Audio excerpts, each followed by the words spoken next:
రాయలసీమలో హంద్రి నీవ, నగరి గాలేరు, తెలుగు గంగ, SRBC ఇవన్నీ ఆయన శ్రీకారం చుట్టాడు. నేను వచ్చిన తర్వాత ఇవన్నీ పూర్తి చేసే అదృష్టం నాకు వచ్చింది. ఈ రోజు అందరి నీవా పోకపోతే ఆ నీళ్లు మీ చెరువులకు వచ్చేటి కాదు.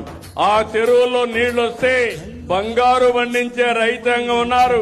బంగారు పండే భూములు మన దగ్గర ఉన్నాయి.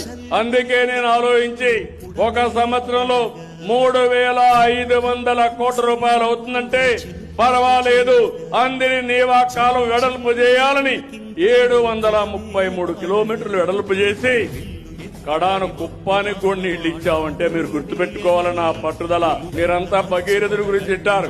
భగీరథుడిని పూర్తిలో పెట్టుకుని ఈ రాయలసీమలో ప్రతి ఎకరాకు నీళ్లు ఇవ్వాలనేది నా సంకల్పం అని మరొక్కసారి మీకు విజ్ఞప్తి చేస్తున్నా.